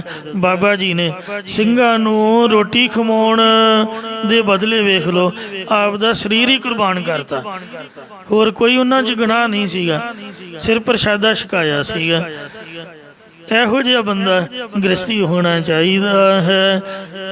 ਹਰੀ ਚੰਦ ਰਾਜੇ ਦੀ ਸਾਖੀ ਤਾਂ ਪੁਰਾਣੀ ਹੋ ਗਈ, ਜਿਹਨੇ ਵਿਸ਼ਵਾਮਿੱਤਰ ਨੂੰ ਆਪ ਦੀ ਘਰਵਾਲੀ, ਪੁੱਤਰ ਤੇ ਆਪ ਦਾ ਸਭ ਕੁਝ ਹੀ ਦਾਨ ਕਰ ਦਿੱਤਾ, ਸਰੀਰ ਤੱਕ ਦਾਨ ਕਰ ਦਿੱਤਾ। ਅਤੇ ਬਲ ਰਾਜੇ ਨੇ ਵੇਖੋ ਆਪ ਦੀ ਪਿੱਠ ਉਹ ਵੀ ਮਨਾ ਲਈ। ਬ੍ਰਾਹਮਣ ਜੋ ਭਗਵਾਨ ਬ੍ਰਾਹਮਣ ਰੂਪ ਦੇ ਵਿੱਚ ਆਇਆ, ਉਹਨੇ ਪਿੱਠ ਤੇ ਪੈਰ ਰੱਖ ਕੇ ਤੇ ਉਹਨੂੰ 7ਵੇਂ ਪਤਾਲ 'ਚ ਧੱਸ ਦਿੱਤਾ। ਅਜੇ ਤੱਕ ਉਹ 7ਵੇਂ ਪਤਾਲ ਦਾ ਰਾਜ ਕਰ ਰਿਹਾ। ਇਉਂ ਗੁਰੂ ਤੇਗ ਬਹਾਦਰ ਸਾਹਿਬ ਜੀ ਦੇ ਕੋਲ ਜਿਹੜੇ ਕਸ਼ਮੀਰੀ ਪੰਡਤ ਸਨ, ਆਪਦੇ ਧਰਮ ਦੀ ਰੱਖਿਆ ਲਈ ਮਿੰਨਤਾਂ ਕਰਨ ਲੱਗੇ, ਤਾਂ ਸਤਿਗੁਰੂ ਜੀ ਨੇ ਹਿੰਦੂ ਧਰਮ ਦੀ ਰੱਖਿਆ ਵਾਸਤੇ, ਹਿੰਦੁਸਤਾਨ ਦੀ ਆਜ਼ਾਦੀ ਰੱਖਿਆ ਲਈ ਆਪਦਾ ਸਰੀਰ, ਆਪਦਾ ਸੀਸ ਦੀਆ ਪਰ ਸਿਰ ਨਾ ਦੀਆ, ਬਲੀਦਾਨ ਤਾਂ ਕਰ ਦਿੱਤਾ ਪਰ ਆਪਦਾ ਸਿਦਕ ਨਹੀਂ ਛੱਡਿਆ। ਸੋ ਗਿਰਹੀ ਗੰਗਾ ਕਾ ਨੀਰ। ਐਸਾ ਜੋ ਗ੍ਰਸਤੀ ਹੈ ਉਹ ਗੰਗਾ ਦੇ ਪਾਣੀ ਵਾਂਗ ਪਵਿੱਤਰ ਸਮਝੋ। ਵੇਖੋ ਜਿਵੇਂ ਗੁਰੂ ਗੋਬਿੰਦ ਸਿੰਘ ਸਾਹਿਬ ਜੀ ਗ੍ਰਸਤੀ ਹੋਈ ਸਨ, ਉਹਨਾਂ ਨੇ ਮਨ ਦਾ ਭੁਲੇਖਾ ਦੂਰ ਕਰ ਦਿੱਤਾ ਵੀ ਬੱਚੇ ਜੰਮਣ ਵਾਸਤੇ ਹੀ ਨਹੀਂ ਗ੍ਰਸਤਪੁਣਾ ਧਾਰਨ ਕਰੀਦਾ, ਵੀ ਸਾਡੀ ਕੁਲ ਚੱਲੇ। ਜਿਹੜੀ ਕੁਲ ਹੈ ਕੁਰਬਾਨੀਆਂ ਨਾਲ ਵੀ ਚੱਲਦੀ ਹੈ। ਆਪਦੇ ਸਾਹਿਬਜ਼ਾਦਿਆਂ ਨੂੰ ਵੇਖੋ ਸਿੱਖ ਕੌਮ ਤੋਂ, ਹਿੰਦੁਸਤਾਨ ਤੋਂ ਕੁਰਬਾਨ ਕਰ ਦਿੱਤਾ। ਇਹੋ ਜਿਹੀ ਗ੍ਰਸਤੀ ਭਗਤੀ ਰੂਪ ਗੰਗਾ ਦਾ ਨਾਮ ਰੂਪੀ ਜਲ ਪ੍ਰਾਪਤ ਕਰਨ ਵਾਲੇ ਹਨ। ਬੋਲਾ ਈਸ਼ਵਰ ਸਤ ਸਰੂਪ। ਸਤਿਗੁਰੂ ਜੀ ਬੋਲਦੇ ਨੇ ਕਿ ਹੇ ਈਸ਼ਰਨਾਥ ਜੋਗੀ, ਜੋ ਪਰਮੇਸ਼ਰ ਸੱਚ ਸਰੂਪ ਹੈ। ਪਰਮ ਦੰਤ ਮਹਰੇਖ ਨ ਰੂਪ। ਉਸ ਪਰਮ ਦੰਤ ਸਰੂਪ ਦੇ ਵਿੱਚ ਕੋਈ ਵੀ ਮਸ਼ਕਾ ਸ਼ਾਦਕ ਰੇਖ, ਲਕੀਰ, ਮਾਇਕੀ ਚਿੰਨ, ਕੋਈ ਆਕਾਰ, ਉਹ ਹਰੀ ਉਸ ਗ੍ਰਸਤੀ ਨੂੰ ਪ੍ਰਾਪਤ ਹੁੰਦਾ। ਉਹ ਪਰਮੇਸ਼ਰ ਦਾ ਰੂਪ ਹੋ ਜਾਂਦਾ, ਜਿਹਦੇ ਵਿੱਚ ਕੋਈ ਰੇਖਾ ਲਕੀਰ ਨਹੀਂ ਹੈ। ਮਹੱਲਾ ਪਹਿਲਾ। ਫਿਰ ਗੋਰਖਨਾਥ ਪੁੱਛਣ ਲੱਗਾ ਕਿ ਅਵਧੂਤ ਦੇ ਕੀ ਲੱਖਣ ਨੇ? ਤਾਂ ਪਹਿਲੇ ਪਾਤਸ਼ਾਹ ਸਤਿਗੁਰੂ ਨਾਨਕ ਦੇਵ ਸਾਹਿਬ ਜੀ ਉੱਤਰ ਦਿੰਦੇ ਨੇ, ਸੋ ਅਵਧੂਤੀ ਜੋ ਧੂਪੈ ਆਪ। ਇਹ ਗੋਰਖਨਾਥ ਜੋਗੀ ਉਹੀ ਅਵਧੂਤ ਬ੍ਰਗਤ ਸਾਧੂ ਹੋ ਸਕਦਾ ਜਿਹੜਾ ਆਪਾ ਭਾਵ ਨੂੰ ਚੰਗੀ ਤਰ੍ਹਾਂ ਬ੍ਰਹਮ ਅਭਿਆਸ ਰੂਪ ਅਗਨੀ ਦੇ ਨਾਲ ਧੋਖਾ ਦੇਵੇ, ਨਾਸ਼ ਕਰ ਦੇਵੇ। ਬ੍ਰਹਮ ਅਭਿਆਸ ਕਰਕੇ ਆਪਣੇ ਦੇਹ ਅਧਿਆਸ ਨੂੰ ਮਿਟਾਉਣ ਰੂਪ ਧੂਪ ਪਾ ਕੇ ਧੋਖਾ ਦੇਵੇ। ਭਿਖਿਆ ਭੋਜਨ ਕਰ ਸੰਤਾਪ। ਅਤੇ ਜੋ ਭਿਖਿਆ ਖੈਰ ਮੰਗ ਕੇ ਭੋਜਨ ਛਕਦਾ, ਭਾਵ ਇੱਕ ਕਰਦਾ ਭੋਜਨ ਨਹੀਂ ਛਕਦਾ, ਜਾਂ ਜੋ ਗੁਰਾਂ ਪਾਸੋਂ ਨਾਮ ਅੰਮ੍ਰਿਤ ਦੀ ਭਿਖਿਆ ਦਾ ਭੋਜਨ ਮੰਗ ਕੇ ਚਿੱਤ ਦੀ ਇਕਾਗਰਤਾ ਰੂਪ ਭਲੀ ਪ੍ਰਕਾਰ ਤਪ ਕਰਦਾ ਹੈ, ਉਹੀ ਅਵਧੂਤ ਹੈ। ਆਉ ਹਠ ਬਟਨ ਮੈਂ ਭੀਖੇ ਆਕਾਰ, ਜੋ ਪੁਨः ਹਿਰਦੇ ਰੂਪ ਸ਼ਹਿਰ ਦੇ ਵਿੱਚ ਗੁਰਾਂ ਦੁਆਰਾ ਪਰਮੇਸ਼ਰ ਦੀ ਪ੍ਰੇਮਾ ਭਗਤੀ ਕਰਨ ਦੀ ਭਿਖਿਆ ਖੈਰ ਮੰਗਣਾ ਕਰਦਾ ਹੈ। ਅਵਧੂਤੀ ਸਿਵਪੁਰ ਚਾੜੈ, ਉਹ ਅਵਧੂਤੀ ਸ਼ੁੱਧ ਸਰੂਪ ਬ੍ਰਗਤ ਸਾਧੂ ਸ਼ਿਵ ਜੀ ਦੀ ਪੁਰੀ ਕੈਲਾਸ਼ ਪਰਬਤ ਉੱਤੇ ਚੜ ਜਾਂਦਾ ਹੈ। ਇਤਨੀ ਸ਼ਕਤੀ ਦਾ ਮਾਲਕ ਹੋ ਜਾਂਦਾ ਹੈ। ਅਰਥਾਤ ਜਿਵੇਂ ਸ਼ਿਵ ਜੀ ਦੀ ਪੁਰੀ ਕੈਲਾਸ਼ ਪਰਬਤ ਚਾਂਦੀ ਵਾਂਗ ਚਮਕਦੀ ਹੈ, ਇਉਂ ਸ਼ਿਵ ਜੀ ਦੀ ਪੁਰੀ ਦੀ ਨਿਆਈ ਦਸਵੇਂ ਦਵਾਰ ਰੂਪ ਪੁਰੀ ਵਿੱਚ ਚਾਂਦੀ ਦੀ ਤਰ੍ਹਾਂ ਚਿੱਟੀ ਮਿੱਝ ਦੀ ਬੋਟੀ ਚਮਕਦੀ ਹੈ। ਉਸ ਵਿੱਚ ਉਸ ਪੁਰਖ ਦੀ ਸੁਰਤ ਚੜ ਜਾਂਦੀ ਹੈ।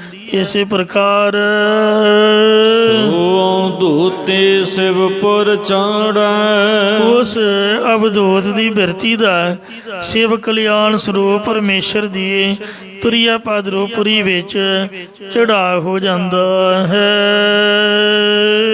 ਬੋਲੇ ਗੋਰਖ ਸਤ ਸਰੂਪ, ਸਤਿਗੁਰੂ ਜੀ ਬੋਲਦੇ ਕਥਨ ਕਰਦੇ ਕਿ ਹੇ ਗੋਰਖਨਾਥ, ਜੋ ਪਰਮੇਸ਼ਰ ਸੱਚ ਸਰੂਪ ਹੈ। ਪਰਮ ਦੰਤ ਮਹਰੇ ਘਨ ਰੂਪ, ਉਸ ਵੱਡੇ ਪੂਰਨ ਸਿਧਾਂਤ ਰੂਪ ਜਾਂ ਪੰਜਾਂ ਤੱਤਾਂ ਦੇ ਪਰਾਰੂਪ ਬ੍ਰਹਮ ਵਿੱਚ ਕੋਈ ਮਸ਼ਕਾ ਸਾਧਕ ਲਕੀਰ ਮਾਇਕੀ ਚਿੰਨ੍ਹ ਨਹੀਂ ਹੈ, ਅਤੇ ਨਾ ਹੀ ਇਸਤਰੀ ਪੁਰਖ ਆਦਿਕ ਦਾ ਕੋਈ ਰੂਪ ਆਕਾਰ ਹੈ। ਮਹੱਲਾ ਪਹਿਲਾ। ਫਿਰ ਗੋਪੀ ਚੰਦ ਸਿੱਧ ਨੇ ਪੁੱਛਿਆ ਕਿ ਉਦਾਸੀ ਦੇ ਕੀ ਲੱਖਣ ਨੇ? ਤਾਂ ਪਹਿਲੇ ਪਾਤਸ਼ਾਹ ਸਤਿਗੁਰੂ ਨਾਨਕ ਦੇਵ ਜੀ ਉੱਤਰ ਦਿੰਦੇ ਨੇ, ਸੋਇ ਉਦਾਸੀ ਜੇ ਪਾਲੇ ਉਦਾਸ, ਉਹੀ ਅਸਲ ਉਦਾਸੀ ਹੈ ਜਿਹੜਾ ਸੰਸਾਰੀ ਵਾਸ਼ਨਾ ਨੂੰ ਲੈ ਕਰਕੇ ਉਦਾਸੀਨਤਾ ਜਾਂ ਉਪਰਾਮਤਾ ਨੂੰ ਪਾਲਣਾ ਕਰਦਾ ਹੈ, ਜਾਂ ਹਿਰਦੇ ਰੂਪ ਪੱਲੇ 'ਚ ਉਪਰਾਮਤਾ ਨੂੰ ਪਾ ਲੈਂਦਾ ਹੈ। ਉਰਦ ਕਰੇ ਨਿਰੰਜਨ ਵਾਸ, ਜੋ ਅਰਧ ਨੀਚੇ ਹੇਠਾਂ ਜੀਵ ਤੇ ਉਰਧ ਉੱਪਰ ਈਸ਼ਰ ਭਾਵ ਜੀਵ ਦੀ ਅਲਪਗਤਾ ਤੇ ਈਸ਼ਰ ਦੀ ਸਰਬਗਤਾ ਨੂੰ ਮੇਟ ਕਰਕੇ ਨਿਰੰਜਨ ਸ਼ੁੱਧ ਸਰੂਪ ਦੇ ਵਿੱਚ ਨਿਵਾਸ ਕਰਦਾ ਹੈ। ਇਸੇ ਪ੍ਰਕਾਰ ਅਰਧ ਉਰਦ ਕਰੇ ਨਿਰੰਜਨ ਵਾਸ, ਅਰਧ ਜੋ ਸਵਾਸ ਹੇਠਾਂ ਹਿਰਦੇ ਦੇ ਅੰਦਰ ਜਾਂਦਾ ਤੇ ਉਰਧ ਉੱਪਰ ਦਸਵੇਂ ਦਵਾਰ ਵਿੱਚ ਸਵਾਸ ਜਾਂਦਾ, ਭਾਵ ਇਉਂ ਆਉਂਦੇ ਜਾਂਦੇ ਸਵਾਸ ਵਿੱਚ ਜਾਂ ਅਪਾਨ ਤੇ ਪ੍ਰਾਣ ਵਾਯੂ ਦੇ ਵਿੱਚ ਪਰਮੇਸ਼ਰ ਦੇ ਨਾਮ ਦਾ ਵਾਸਾ ਕਰਦਾ ਹੈ, ਜਾਂ ਆਉਂਦੇ ਜਾਂਦੇ ਸਵਾਸਾਂ ਦੇ ਨਾਲ ਵਾਹਿਗੁਰੂ ਦੇ ਨਾਮ ਨੂੰ ਜਪ ਕੇ ਤੁਰਿਆ ਪਦ ਰੂਪ ਸਥਾਨ ਦੇ ਵਿੱਚ ਨਿਵਾਸ ਪਾਉਂਦਾ, ਉਹੀ ਅਸਲ ਉਦਾਸੀ ਹੈ। ਚੰਦ ਸੂਰਜ ਕੀ ਪਾਏ ਗੰਢ, ਜੋ ਚੰਦਰਮਾ ਦੀ ਏੜਾ ਤੇ ਸੂਰਜ ਦੀ ਪਿੰਗਲਾ ਦੋਨਾਂ ਸੁਰਾਂ ਦੁਆਰਾ ਪ੍ਰਾਣਾਂ ਦੀ ਦਸਮ ਦਵਾਰ ਦੇ ਵਿੱਚ ਗੰਢ ਪਾਉਂਦਾ ਹੈ, ਜਾਂ ਜੋ ਏੜਾ ਤੇ ਪਿੰਗਲਾ ਦੀ ਸੁਖਮਨਾ ਵਿੱਚ ਮਿਲਣ ਰੂਪੀ ਗੰਢ ਪਾਉਂਦਾ ਹੈ। ਇਸੇ ਪ੍ਰਕਾਰ ਚੰਦ ਸੂਰਜ ਕੀ ਪਾਏ ਗੰਢ, ਜੋ ਚੰਦਰਮਾ ਦੀ ਤਰ੍ਹਾਂ ਵੈਰਾਗ ਤੇ ਸੂਰਜ ਦੀ ਤਰ੍ਹਾਂ ਵਿਵੇਕ, ਇਹਨਾਂ ਦੇ ਸੰਯੁਕਤ ਹੋ ਕੇ ਪਰਮੇਸ਼ਰ ਦੀ ਭਗਤੀ ਕਰਨ ਰੂਪ ਗੰਢ ਪਾਉਂਦਾ ਹੈ। ਇਸੇ ਪ੍ਰਕਾਰ ਚੰਦ ਸੂਰਜ ਕੀ ਪਾਏ ਗੰਢ, ਜੋ ਚੰਦਰਮਾ ਭਾਵ ਸਤੋਗੁਣ ਵਿਸ਼ਿਸ਼ਟ ਹਿਰਦਾ ਕਰਕੇ ਅਪਰੋਗ ਗਿਆਨ ਦੀ ਪ੍ਰਾਪਤੀ ਦਾ ਮੇਲ ਪਾਉਣਾ ਕਰਦਾ ਹੈ। ਇਸੇ ਪ੍ਰਕਾਰ ਚੰਦ ਸੂਰਜ ਕੀ ਪਾਏ ਗੰਢ, ਚੰਦਰਮਾ ਦੀ ਤਰ੍ਹਾਂ ਸਤਿਗੁਰਾਂ ਦੇ ਉਪਦੇਸ਼ ਦੁਆਰਾ ਬ੍ਰਹਮ ਰੂਪ ਸੂਰਜ ਦੀ ਪ੍ਰਾਪਤੀ ਕਰਾਉਣ ਵਾਲੇ ਗਿਆਨ ਨਾਲ ਮੇਲ ਪਾਉਣਾ ਕਰਦਾ ਹੈ। ਤਿਸ ਉਦਾਸੀ ਕਾ ਪੜੈ ਨ ਕੰਦ, ਤਿਸ ਉਦਾਸੀ ਭਾਵ ਵਿਰਕਤ ਪੁਰਖ ਦਾ ਜੀਵ ਆਤਮਾ ਦੇਹਾਂ ਦੇ ਵਿੱਚ ਨਹੀਂ ਬਹਿੰਦਾ। ਕੰਧ ਦੇਹਾਂ ਦਾ ਨਾਮ ਹੈ, ਜਾਂ ਗਿਰ ਦਾ ਭਾਵ ਉਸ ਉਦਾਸੀ ਨੂੰ ਅਖੰਡ ਚੇਤਨ ਦੇਹ ਮਿਲ ਜਾਂਦੀ ਹੈ, ਉਹ ਜੂਨਾਂ 'ਚ ਨਹੀਂ ਗਿਰਦਾ ਹੈ। ਭੁੱਲ ਗੋਪੀ ਚੰਦ ਸਰੂਪ, ਭੁੱਲ ਗੋਪੀ ਚੰਦ ਸਤ ਸਰੂਪ। ਸਤਿਗੁਰੂ ਜੀ ਬੋਲਦੇ ਭਾਵ ਕਥਨ ਕਰਦੇ ਨੇ ਕਿ ਹੇ ਗੋਪੀ ਚੰਦ, ਜੋ ਪਰਮੇਸ਼ਰ ਸੱਚ ਸਰੂਪ ਹੈ। ਪਰਮ ਤੰਤ ਮਹਿ ਰੇਖ ਨ ਰੂਪ, ਉਸ ਪਰਮ ਤੰਤ ਭਾਵ ਸਿਧਾਂਤ ਰੂਪ ਬ੍ਰਹਮ ਦੇ ਵਿੱਚ ਕੋਈ ਮਸ਼ ਕਾ ਸਾਧਕ ਰੇਖ ਲਕੀਰ ਨਹੀਂ ਹੈ, ਅਤੇ ਨਾ ਹੀ ਕੋਈ ਰੂਪ ਇਸਤਰੀ ਪੁਰਖ ਦਾ ਜਾਂ ਪਸ਼ੂ ਪੰਛੀ ਦਾ ਆਕਾਰ ਹੈ, ਕੇਵਲ ਉਹ ਜੋਤੀ ਸਰੂਪ ਹੈ। ਮਹੱਲਾ ਪਹਿਲਾ।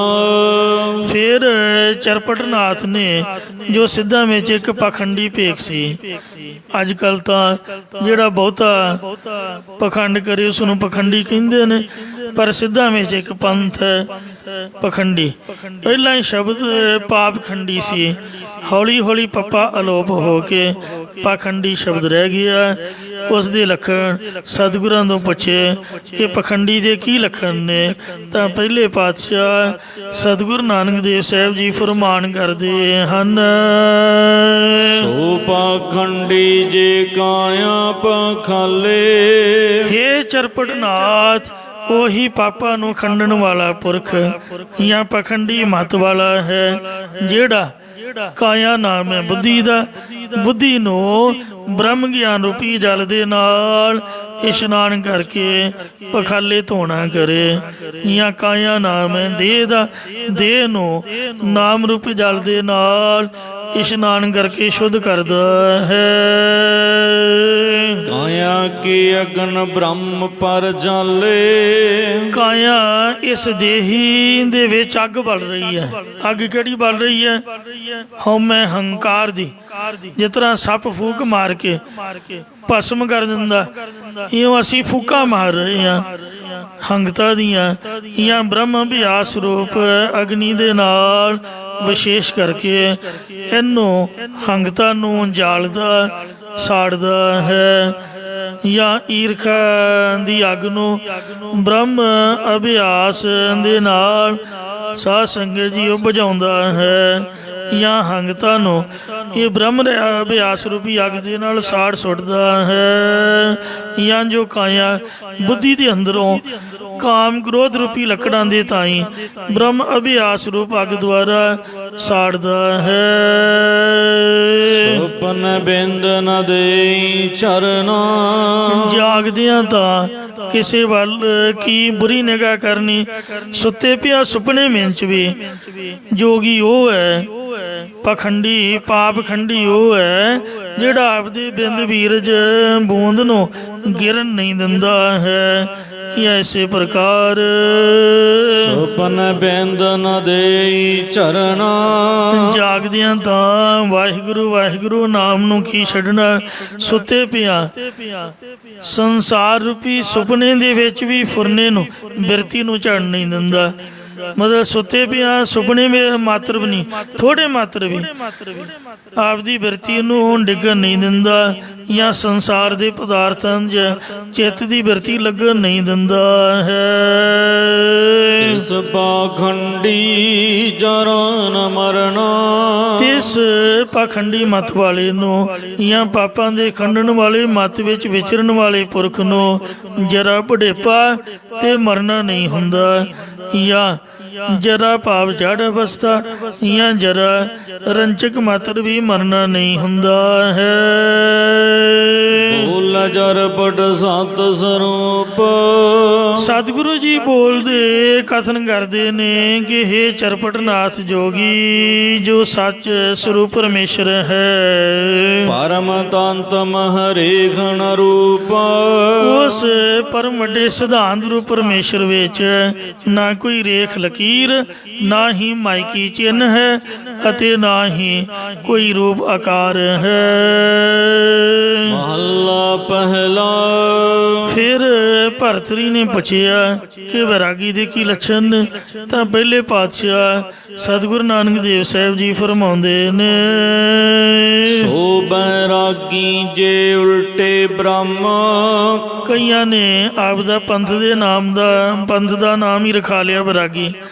ਮਹਾਰਾਜ ਕਹਿੰਦੇ ਹੈ ਭਾਈ, ਅਸਲ ਉਹੀ ਵੈਰਾਗਵਾਨ ਹੈ ਜਿਹੜਾ ਆਪਣੇ ਮਨ ਨੂੰ ਜੀਵ ਭਾਵ ਵੱਲੋਂ ਉਲਟਾ ਕੇ ਫੇਰ ਕੇ ਪਰਮੇਸ਼ਰ ਦੇ ਵੱਲ ਆਉਂਦਾ ਹੈ, ਜਾਂ ਜਿਹੜਾ ਪ੍ਰਾਣਾਂ ਨੂੰ ਉਲਟਾ ਕੇ ਬ੍ਰਹਮ ਸਰੂਪ 'ਚ ਮਿਲ ਜਾਂਦਾ, ਜਾਂ ਤਤਪਦ ਦੇ ਲਾਖਰਤ ਰੂਪ ਬ੍ਰਹਮ ਵਿੱਚ ਮਿਲ ਜਾਂਦਾ, ਅਸਲ ਉਹੀ ਵੈਰਾਗੀ ਹੈ। ਗਗਨ ਮੰਡਲ ਮਹ ਰੂਪੈ ਥੰਮ। ਗਗਨ ਮੰਡਲ ਦਾ ਮਤਲਬ 10ਵੇਂ ਦਵਾਰ ਵਿੱਚ ਸਵਾਸਾਂ ਨੂੰ ਥੰਮ ਰੋਕ ਕੇ ਰੂਪੈ ਸਥਿਤ ਕਰਦਾ ਹੈ, ਜਾਂ ਪ੍ਰਾਣਾਂ ਨੂੰ ਚੜਾਉਣਾ ਕਰਦਾ, ਭਾਵ 10ਵੇਂ ਦਵਾਰ ਵਿੱਚ ਬਿਰਤੀ ਨੂੰ ਟਿਕਾਉਂਦਾ ਹੈ। ਜਾਂ ਇਸੇ ਪ੍ਰਕਾਰ ਗਗਨ ਮੰਡਲ ਮਹ ਰੂਪੈ ਥੰਮ। ਗਗਨ ਭਾਵ ਅੰਤःਕਰਨ ਦੇ ਵਿੱਚ ਮਨ ਦੇ ਮੰਡਲ ਸਮੂਹ ਸੁਭਾਵਾਂ ਨੂੰ ਰੋਕ ਕੇ ਬ੍ਰਹਮ ਦੇ ਵਿੱਚ ਸਥਿਤ ਕਰਦਾ ਹੈ। ਐਸੇ ਪ੍ਰਕਾਰ ਗਗਨ ਮੰਡਲ ਮਹ ਰੂਪੈ ਥੰਮ। ਜੋ ਮੰਡਲ ਸਮੂਹ ਸਾਰਿਆਂ ਦੇ ਅੰਦਰ ਚਿਦਾਕਾਸ਼ ਰੂਪ ਬ੍ਰਹਮ ਹੈ, ਉਸ ਵਿੱਚ ਆਪਣੇ ਮਨ ਦੇ ਸੰਕਲਪਾਂ ਵਿਕਲਪਾਂ ਨੂੰ ਰੋਕ ਕੇ ਚਿੱਤ ਦੀ ਬਿਰਤੀ ਨੂੰ ਅਰੁਪਣਾ ਲਗਾਉਂਦਾ ਭਾਵ ਟਿਕਾਉਂਦਾ ਹੈ। ਜਾਂ ਇਸੇ ਪ੍ਰਕਾਰ ਗਗਨ ਮੰਡਲ ਮਹ ਰੂਪੈ ਥੰਮ। ਜੋ ਚੇਤਨ ਬ੍ਰਹਮ ਸਾਰਿਆਂ ਦੇ ਅੰਦਰ ਹੈ, ਉਸ ਵਿੱਚ ਜੀਵ ਭਾਵ ਨੂੰ ਰੋਕ ਕੇ ਮਿਲਣਾ ਕਰਦਾ ਹੈ। ਐਨਸ ਅੰਤਰ ਰਹਿ ਧਿਆਨ। ਇਹ ਦਿਨ ਤੇ ਨਿਸ ਰਾਤ ਭਾਵ ਇੱਕ ਰਸ ਲਗਾਤਾਰ ਕੰਟੀਨਿਊ, ਜਿਸ ਦੇ ਦਿਨ ਰਾਤ ਇੱਕ ਰਸ ਚਿੱਤ ਵਿੱਚ ਪ੍ਰਭੂ ਦਾ ਧਿਆਨ ਰਹਿੰਦਾ ਹੈ। ਤੇ ਬੈਰਾਗੀ ਸਤ ਸਮਾਨ। ਭਾਵ ਹਿਰਦੇ ਕਰਕੇ ਪ੍ਰਭੂ ਨਾਮ ਦੇ ਵਿੱਚ ਜੁੜਿਆ ਰਹਿੰਦਾ, ਹਰ ਵਕਤ ਧਿਆਨ ਵਿੱਚ ਜੁੜਿਆ ਰਹਿੰਦਾ, ਜਿਸ ਕਰਕੇ ਹਿਰਦੇ ਦੇ ਵਿੱਚ ਅਗਿਆਨ ਰੂਪੀ ਰਾਤ ਤੋਂ ਗਿਆਨ ਰੂਪੀ ਦਿਨ ਚੜ੍ਹ ਜਾਂਦਾ ਹੈ। ਉਹ ਵੈਰਾਗਵਾਨ ਪੁਰਖ ਸੱਚ ਸਰੂਪ ਪਰਮੇਸ਼ਰ ਦੇ ਸਮਾਨ ਬਰਾਬਰ ਹੀ ਹੈ। ਤੇ ਵੈਰਾਗੀ ਸਤ ਸਮਾਨ ਭਾਵ ਵੈਰਾਗੀ ਤੇ ਉਹ ਵਾਹਿਗੁਰੂ, ਜਾਂ ਉਹ ਵੈਰਾਗੀ ਤੇ ਪ੍ਰਮਾਤਮਾ ਹਰ ਜਨ ਦੋਈ ਏਕ ਹੈ। ਬੇਵਿਚਾਰ ਕਛ ਨਾਹੀ, ਜਲ ਤੇ ਉਪਜ ਤਰੰਗ ਜਿਉ, ਜਲ ਹੀ ਵਿਖੇ ਸਮਾਏ। ਦੋਨੋਂ ਇੱਕ ਰੂਪ ਹੀ ਹੋ ਜਾਂਦੇ, ਜਾਂ ਸੱਚ ਸਰੂਪ ਪਰਮੇਸ਼ਰ ਵਿੱਚ ਸਮਾ ਭਾਵ ਅਭੇਦ ਹੋ ਜਾਂਦਾ ਹੈ। ਬੋਲੇ ਪਰ ਧਰ ਸਤ ਸਰੂਪ। ਸਤਿਗੁਰੂ ਜੀ ਬੋਲਦੇ ਭਾਵ ਕਥਨ ਕਰਦੇ ਕਿ ਹੇ ਭਰਤਰੀ ਨਾਥ ਜੋਗੀ ਜੀ, ਜੋ ਸੱਚ ਸਰੂਪ ਪਰਮੇਸ਼ਰ ਹੈ। ਜਾਂ ਹੇ ਭਾਈ, ਸਾਡੇ ਕਥਨ ਕੀਤੇ ਉਪਦੇਸ਼ ਨਾਲ ਹਿਰਦੇ ਰੂਪ ਭਰ ਥਰ ਥਾਂ ਨੂੰ ਭਰ ਲੈ ਅਤੇ ਨਿਸ਼ਚੈ ਕਰ ਕਿ ਪਰਮੇਸ਼ਰ ਹੀ ਸੱਚ ਸਰੂਪ ਹੈ। ਪਰਮ ਤੰਤ ਮਹਰੇ ਘਨ ਰੂਪ। ਉਸ ਤੱਤਾਂ ਤੋਂ ਪਰਮ ਵੱਡੇ ਜਾਂ ਵੱਡੇ ਸਿਧਾਂਤ ਰੂਪ ਪਰਮੇਸ਼ਰ ਵਿੱਚ ਕੋਈ ਮਸ਼ ਕਾ ਸ਼ਾਦਕ ਰੇਖ ਲਕੀਰ ਤੇ ਮਾਇਕੀ ਰੂਪ ਆਕਾਰ ਨਹੀਂ ਹਨ। ਮਹੱਲਾ ਪਹਿਲਾ। ਫਿਰ ਬਾਕੀ ਦੇ ਸਿੱਧ ਗੁਰੂ ਜੀ ਨੂੰ ਕਹਿਣ ਲੱਗੇ, ਕੁਝ ਸਾਡੇ ਪ੍ਰਸ਼ਨਾਂ ਦੇ ਉੱਤਰ ਵੀ ਦਿਓ। ਜੋ ਸਿੱਧਾਂ ਨੇ ਪ੍ਰਸ਼ਨ ਕੀਤੇ ਸਨ, ਉਸ ਨੂੰ ਪਹਿਲਾਂ ਸਤਿਗੁਰੂ ਜੀ ਆਪਣੀ ਰਸਨਾ ਦੁਆਰਾ ਉਚਾਰਨਗੇ, ਫਿਰ ਆਪੇ ਹੀ ਉਸ ਦਾ ਉੱਤਰ ਦੇਣਗੇ। ਮਹੱਲਾ ਪਹਿਲਾ ਸਿਰਲੇਖ ਹੇਠ ਪਹਿਲਾ ਪ੍ਰਸ਼ਨ ਸਿੱਧਾਂ ਦਾ ਜੋ ਗੁਰੂ ਜੀ ਨੂੰ ਹੋਇਆ, ਉਹ ਸਿੱਖਾਂ ਨੂੰ ਕਰਤਾਰਪੁਰ ਸਾਹਿਬ ਵਿਖੇ ਦੱਸ ਰਹੇ ਹਨ। ਕਿਉਂ ਮਾਰੈ ਮੰਦਾ। ਮਨ ਦਾ ਭੈੜਾ ਸੁਭਾਅ ਕਿਵੇਂ ਮਰਦਾ ਹੈ। ਕਿਉਂ ਜੀਵੈ ਜੁਗਤ। ਅਸਲ ਜੀਵਨੀ ਦੀ ਜੁਗਤੀ ਜੀਵ ਨੂੰ ਕਿਵੇਂ ਪ੍ਰਾਪਤ ਹੁੰਦੀ ਹੈ, ਭਾਵ ਕਿਸ ਜੁਗਤੀ ਨਾਲ ਪੁਰਖ ਨੂੰ ਸੰਸਾਰ ਵਿੱਚ ਜਿਉਣਾ ਚਾਹੀਦਾ ਹੈ। ਕੰਨ ਪੜਾਏ। ਕੰਨ ਪੜਵਾ ਕੇ ਜੋਗੀ ਬਣੇ ਪੁਰਖ ਨੂੰ ਕਿਆ ਖਾਜੈ ਭੁਗਤ ਕਿਸ ਪ੍ਰਕਾਰ ਦਾ ਖਾਣਾ, ਕਿਹੋ ਜਿਹਾ ਭੋਜਨ ਖਾਣਾ ਚਾਹੀਦਾ ਹੈ। ਗੁਰੂ ਜੀ ਪਹਿਲੇ ਪ੍ਰਸ਼ਨ ਦਾ ਉੱਤਰ ਇਹਦੇ ਨਾਲ ਹੀ ਦਿੰਦੇ ਨੇ। ਆਸਤ ਨਾਸਤ ਏਕੋ ਨਾਉ। ਸਵਾਲ ਸੀਗਾ ਕਿ ਉਹ ਮਰੇ ਮੰਦਾ, ਮਨ ਦਾ ਮੰਦਾ ਸੁਭਾਅ ਕਿਵੇਂ ਮਰੇ? ਤਾਂ ਮਹਾਰਾਜ ਕਹਿੰਦੇ ਆ ਸਤ, ਇੱਕ ਅਕਾਲ ਪੁਰਖ ਦੇ ਨਾਮ ਦਾ ਆਸਤਕ ਸ਼ਰਧਾਲੂ ਹੋ ਕੇ ਤੇ ਨਾਮ ਦੇ ਰੂਪ ਵਾਲੇ ਸੰਸਾਰ ਨੂੰ ਨਾਸਤ ਨਾ ਸਮਝੇ, ਇਹ ਮਨ ਦਾ ਮੰਦਾ ਸੁਭਾਅ ਮਰ ਜਾਂਦਾ। ਪਰ ਕਈ ਗਿਆਨੀ ਸੱਜਣ ਇੱਕ ਪੰਕਤੀ 'ਚ ਪਹਿਲੇ ਤੇ ਦੂਸਰੇ ਪ੍ਰਸ਼ਨ ਦਾ ਉੱਤਰ ਇੰਜ ਲਗਾਉਂਦੇ ਹਨ। ਆਸਤ ਨਾਸਤ ਏਕੋ ਨਾਉ। ਇੱਕ ਆਤਮਾ ਸਰਬ ਔਰ ਤੇ ਸਤ ਹੈ ਤੇ ਨਾਮ ਦੇ ਰੂਪ ਨਾਸਤ ਨਾਸ਼ ਹੋਣ ਵਾਲੇ ਨੇ। ਆ ਸਤ, ਆ ਸਰਬ ਔਰ ਤੇ ਜੋ ਸਤ ਸੱਚ ਸਰੂਪ ਪਰਮੇਸ਼ਰ ਹੈ, ਉਸ ਇੱਕ ਦੇ ਸੱਚੇ ਨਾਮ ਤੇ ਜੋ ਭਾਵਨਾ ਕਰਨੀ ਹੈ, ਇਹੀ ਅਸਲ ਜੀਵਨ ਦੀ ਜੁਗਤੀ ਹੈ। ਔਰ ਜੋ ਨਾਮ ਰੂਪ ਪ੍ਰਪੰਚ ਨੂੰ ਨਾਸਤ ਨਾਸ ਰੂਪ ਨਿਸ਼ਚੈ ਕਰਨਾ, ਇਹੀ ਮਨ ਦਾ ਮੰਦਾ ਸੁਭਾਅ ਮਰਨਾ ਹੈ। ਸਤਿਗੁਰੂ ਜੀ ਦੋ ਪ੍ਰਸ਼ਨਾਂ ਦਾ ਉੱਤਰ ਦੇ ਕੇ ਅੱਗੇ ਜਾ ਕੇ ਤੀਜੇ ਪ੍ਰਸ਼ਨ ਦਾ ਉੱਤਰ ਦੇਣਗੇ। ਇਉਂ ਮਹਾਰਾਜ ਨੇ ਫਰਮਾਨ ਕੀਤਾ, ਆਖਾਂ ਜੀਵਾਂ ਵਿਸਰ ਮਰ ਜਾਉ। ਜੀਵਨ ਦੀ ਜੁਗਤ ਕੀ ਹੈ, ਅਸਲ ਜ਼ਿੰਦਗੀ ਕੀ ਹੈ? ਵਾਹਿਗੁਰੂ ਦੇ ਨਾਮ ਦਾ ਆਖਣਾ ਤੇ ਮਰਨਾ ਕੀ ਹੈ? ਵਿਸਰੇ ਮਰ ਜਾਉ। ਜੇ ਉਹਦਾ ਵਾਹਿਗੁਰੂ ਦਾ ਨਾਮ ਭੁੱਲ ਜਾਂਦਾ, ਉਹੀ ਤਾਂ ਮਰਨਾ ਹੈ। ਤੋ ਇਸ ਲਈ ਜਿਹੜੇ ਵਾਹਿਗੁਰੂ ਦੇ ਹੁਕਮ ਵਿੱਚ ਸਰੀਰ ਛੱਡਦੇ ਨੇ, ਉਹ ਤਾਂ ਵਾਹਿਗੁਰੂ ਦੇ ਹੁਕਮ ਵਿੱਚ ਉਹਨਾਂ ਦੇ ਚਰਨਾਂ 'ਚ ਪਹੁੰਚ ਜਾਂਦੇ ਨੇ। ਤੇ ਪਰ ਇਹ ਨਿਤਨੇਮ ਤਾਂ ਮਰਨਾ, ਜੋ ਮਹਾਰਾਜ ਦੇ ਨਾਮ ਨੂੰ ਭੁਲਾ ਕੇ ਜ਼ਿੰਦਗੀ ਦਾ ਜਿਉਣਾ। ਸੋ ਆਓ ਗੁਰੂ ਸਾਹਿਬ ਜੀ ਦੇ ਚਰਨੀ ਲੱਗੀ ਹੈ, ਬਾਣੀ ਦੇ ਨਿਤਨੇਮੀ ਹੋਈ ਹੈ, ਅੰਮ੍ਰਿਤਧਾਰੀ ਹੋ ਕੇ ਨਾਮ ਅਭਿਆਸੀ ਸੇਵਾ ਸਿਮਰਨ ਦੀ ਪਾਲਣਾ ਕਰਦੇ ਹਾਂ। ਗੁਰੂ ਸਾਹਿਬ ਜੀ ਦੀਆਂ ਖੁਸ਼ੀਆਂ ਪ੍ਰਾਪਤ ਕਰੇ ਜੀ। ਭੁੱਲਾਂ ਚੁੱਕਾ ਖਿਮਾ ਕਰਨੀਆਂ ਜੀ, ਅੱਗੇ ਤੋਂ ਸਮਤ ਬਖਸ਼ਣੀ। ਕਿਉ ਮਾਰੈ ਮੰਦਾ ਕਿਉ ਜੀਵੈ ਜੁਗਤ, ਕੰਨ ਪੜਾਏ ਕਿਉ ਖਾਜੈ ਭੁਗਤ। ਆਸਤ ਨਾਸਤ ਏਕੋ ਨਾਉ, ਕਵਣ ਸੋ ਅੱਖਰ ਜਿਤ ਰਹੈ ਹਿਆਉ। ਧੂਪ ਛਾਵਜੇ ਸਮ ਕਰ ਸਾਹੈ, ਤਾ ਨਾਨਕ ਆਖੈ ਗੁਰ ਕੋ ਕਹੈ। ਛੇਵਰ ਤਾਰੇ ਵਰਤਾ ਪੂਤਨ ਸੰਸਾਰੀ ਨਾ ਅਵਧੂਤਾ। ਨਿਰੰਕਾਰ ਜੋ ਰਹਿ ਸਮਾਏ, ਕਾਹੇ ਭੀਖਿਆ ਮੰਗਨ ਜਾਏ। ਸ੍ਰੀ ਰਾਗ ਮਹੱਲਾ ਪਹਿਲਾ। ਗੋਇਲ ਆਇਆ ਗੋਇਲੀ, ਕਿਆ ਤਿਸ ਡੰਭ ਪਸਾਰ। ਗੁੱਜਰ ਲੋਕ ਰਾਜਸਥਾਨ ਦੇ ਵਿੱਚੋਂ ਆਉਂਦੇ ਨੇ। ਪਾਣੀ ਦੀ ਘਾਟ ਕਾਰਨ ਪੰਜਾਬ ਦੀ ਧਰਤੀ 'ਤੇ ਆ ਕੇ ਆਪਦੇ ਤੰਬੂ, ਆਪਦੀ ਝੌਂਪੜੀ ਜਿਹੀ ਬਣਾ ਕੇ ਬੈਠ ਜਾਂਦੇ ਨੇ। ਜਦ ਬਾਰਿਸ਼ਾਂ ਪੈ ਜਾਂਦੀਆਂ ਨੇ ਜਾਂ ਸਰਦੀ ਦਾ ਮੌਸਮ ਆ ਜਾਂਦਾ, ਤਾਂ ਉਹ ਜਾਂਦੀ ਬਾਕੀ ਉਹ ਛੰਨ ਜਿਹੀ ਢਾਹ ਕੇ ਸਭ ਕੁਝ ਉੱਥੇ ਸੁੱਟ ਕੇ ਤੁਰ ਜਾਂਦੇ ਨੇ। ਸੰਸਾਰ ਵਿੱਚ ਆਉਣਾ ਇੱਕ ਗੁੱਜਰ ਗਵਾਲੇ ਦੀ ਤਰ੍ਹਾਂ ਹੈ। ਇਹਦੇ ਵਿੱਚ ਕੀ ਪਸਾਰਾ ਪਸਾਰਨਾ ਹੈ? ਮੋਹਲਤ ਪੁੰਨੀ ਚੱਲਣਾ, ਤੂੰ ਸੰਭਲ ਘਰ ਬਾਰ। ਜਦ ਮੋਹਲਤ ਪੁੰਨੀ ਪੂਰੀ ਹੋਈ ਤਾਂ ਇੱਥੋਂ ਚੱਲਣਾ ਪੈਣਾ ਹੈ। ਇਸ ਲਈ ਹੀ ਗੁਰਮੁਖ ਪਿਆਰਿਆ, ਆਪਦੇ ਘਰ ਬਾਰ ਜਿੱਥੇ ਸੱਚਖੰਡ 'ਚ ਜਾ ਕੇ ਵਾਸਾ ਹੋਣਾ, ਪਰ ਲੋਕ ਦੇ ਘਰ ਬਾਰ ਨੂੰ ਸੰਭਾਲਣਾ ਕਰ। ਹਿਰਦੇ 'ਚ ਨਾਮ ਨੂੰ ਸੰਭਾਲ। ਕਿਆ ਥੋੜੜੀ ਬਾਤ ਗੁਮਾਨ ਰਹਾਉ। ਥੋੜ੍ਹੀ ਜਿਹੀ ਗੱਲ 'ਤੇ ਕੀ ਹੰਕਾਰ ਪਿਆ ਕਰਦਾ।